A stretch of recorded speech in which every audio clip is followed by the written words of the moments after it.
Salam sejahtera bagi setiap kita jemaat yang dikasihi Tuhan. Senang sekali kita berjumpa kembali hari ini di Senin 16 Februari tahun 2026 dalam program Sapaan Kasih.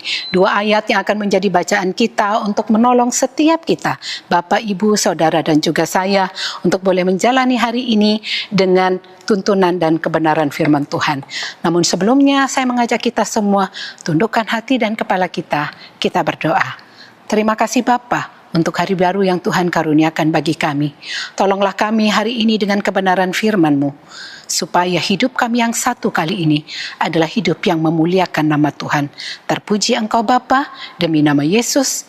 Amin. Yang dikasihi Tuhan, dua ayat yang menjadi bacaan kita hari ini terambil dari kitab Maleakhi pasal yang ketiga ayat yang pertama, dan di ayat yang kedua diambil dari Injil Markus pasal 13 ayat 27.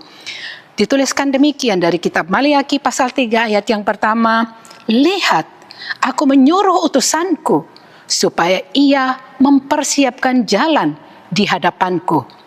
Dari Injil Markus pasal 13 ayat 27 disampaikan demikian, "Pada waktu itu pun ia, anak manusia itu, akan menyuruh keluar malaikat-malaikatnya dan akan mengumpulkan orang-orang pilihannya dari keempat penjuru bumi,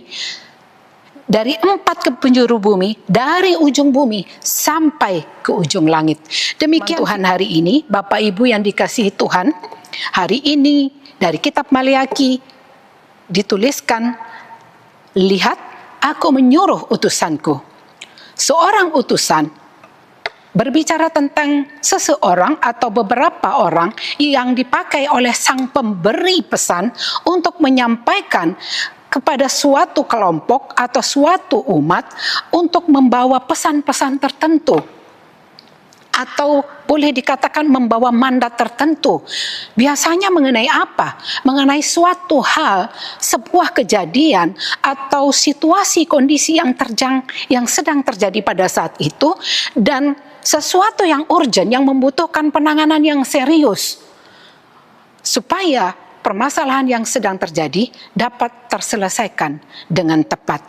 Hari ini kita berbicara, kita mendengar dari apa yang kita baca.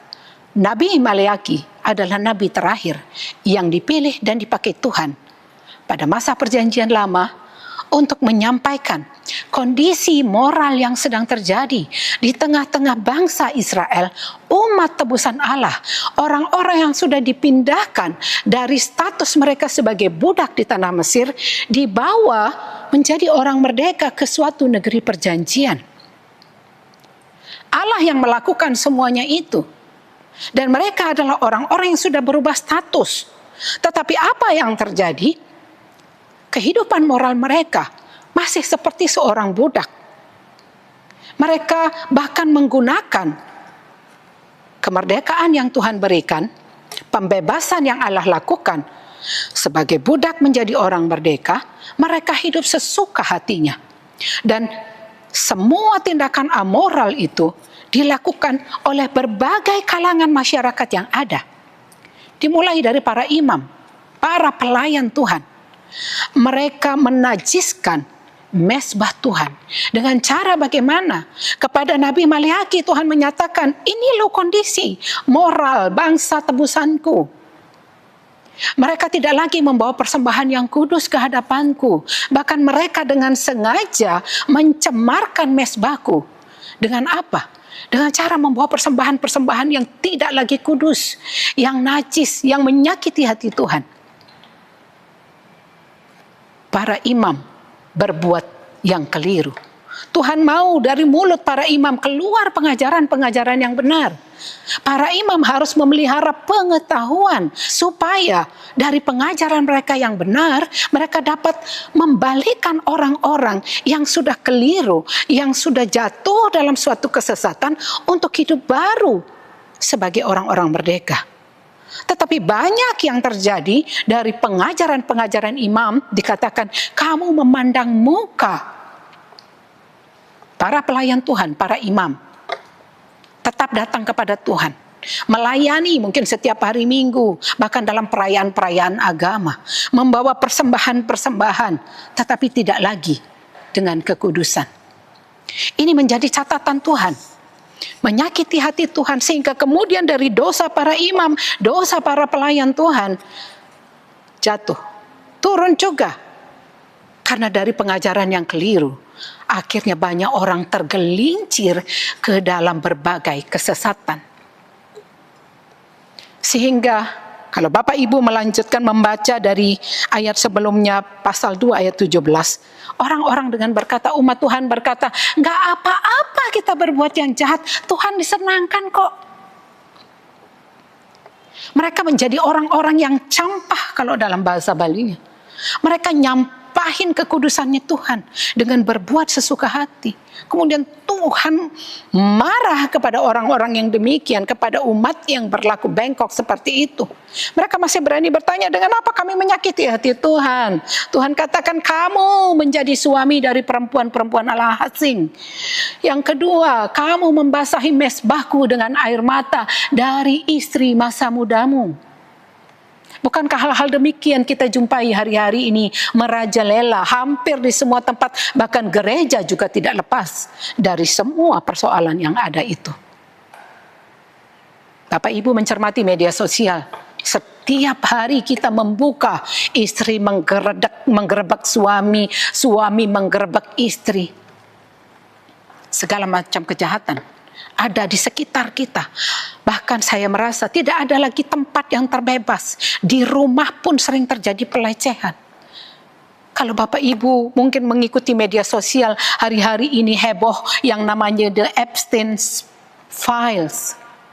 Di sana ada ribuan files yang di dalamnya ada nama-nama orang hebat, orang-orang terkenal, pemimpin-pemimpin dunia, bahkan juga disinyalir ada pemimpin-pemimpin rohani di dalamnya. Dalam file itu ditemukan berbagai kegiatan yang melenceng dari kebenaran. Itulah yang terjadi hari-hari ini. Lalu kepada Maliaki Tuhan berbicara, lihat aku menyuruh utusanku. Utusanku yang dimaksud ini adalah Yohanes Pembaptis. Dan apa yang disampaikan oleh Yohanes Pembaptis sebagai pembuka jalan bagi kehadiran Allah di muka bumi untuk membuka pelayanan Kristus di dunia ini. Allah yang Maha Kudus yang tidak mungkin dihampiri oleh manusia yang berdosa. Dia akan segera datang. Itu sebabnya Yohanes Pembaptis sebagai utusan Allah, hanya satu kata yang ia sampaikan, bertobatlah. Karena kerajaan Allah sudah dekat. Allah yang Maha Kudus, yang mulia itu sudah datang ke dunia dalam wujud Yesus Kristus. Mengambil rupa seorang manusia, tetapi perbedaannya dia tidak berdosa. Dan dia sudah mati untuk dosa Bapak, Ibu, dan juga saya. Kalau Bapak Ibu membaca dari pasal 3 ayatnya yang kedua, siapakah yang tahan berdiri di hadapan dia yang akan datang itu? Karena Tuhan datang, tidak main-main. Pastikan Bapak, Ibu, dan saya tahan berdiri pada waktu Tuhan datang. Karena ia datang seperti api pemurni logam, seperti sabun seorang penatu. Logam hanya dibersihkan dengan api. Pakaian yang kotor harus dibersihkan dengan sabun. Kalau tidak percuma. Dan kemudian tujuan dari pembersihan itu adalah supaya persembahan kita, supaya persembahan Bapak, Ibu, dan saya kembali dipulihkan oleh Tuhan. Untuk itulah Kristus datang ke dunia, memulihkan hubungan manusia dengan Allah.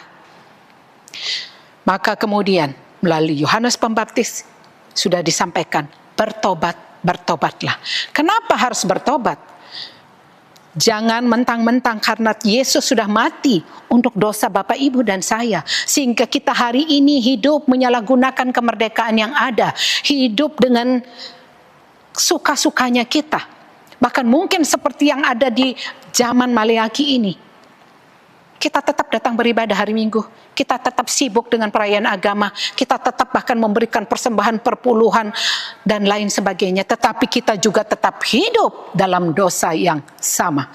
Karena Allah berbicara dari ayatnya yang kelima dari pasal 3. Aku akan mendekati kamu untuk menghakimi dan menjadi saksi. Untuk siapa? Untuk tukang-tukang sihir. Untuk orang-orang yang berzina. Untuk orang-orang yang suka melakukan kekerasan terhadap sesamanya. Maka Injil Markus juga mengingatkan kepada setiap kita bahwa satu kali, kalau Bapak Ibu membaca dari pasal 13, diberikan tema utama, khotbah tentang akhir zaman. Ketika semua masa kesusahan itu sudah terjadi, maka semua orang akan melihat kedatangan Kristus yang kedua kali, dan Ia akan mengutus para malaikatnya untuk menjemput, untuk memanggil semua orang-orang pilihannya dari keempat penjuru bumi, dari ujung bumi sampai ke ujung langit. Itu berarti Bapak, Ibu, dan saya sebagai orang-orang pilihan Tuhan yang hari ini sudah dipindahkan dari kegelapan kepada terangnya yang ajaib. Maka pastikan Bapak, Ibu, dan saya tetap hidup dalam kebenaran, tetap hidup menjaga kekudusan, tetap hidup dalam takut akan Tuhan. Supaya ketika Kristus datang kedua kali, kita tetap berdiri teguh di hadapan Tuhan. Sebagai orang-orang pilihan, hiduplah dengan karakter-karakter ilahi. Saudara dan saya sudah dijadikan orang-orang merdeka.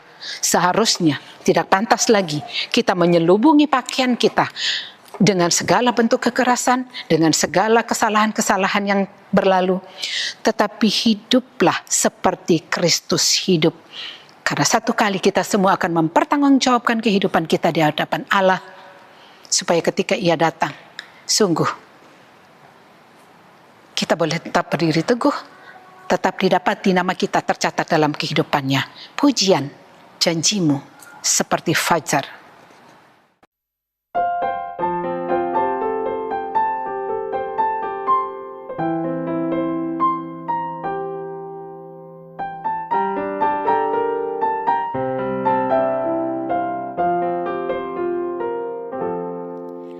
Ketika ku hadapi kehidupan ini, jalan mana yang harus ku pilih? Ku tahu ku tak mampu, ku tahu ku tak sanggup. Hanya Kau Tuhan tempat jawabanku. Aku pun tahu ku tak pernah sendiri, sebab Engkau Allah yang menggendongku. Tangan-Mu membelaiku, cinta-Mu memuaskanku. Kau mengangkatku ke tempat yang tinggi. Janji-Mu seperti fajar pagi hari yang tiada pernah terlambat bersinar.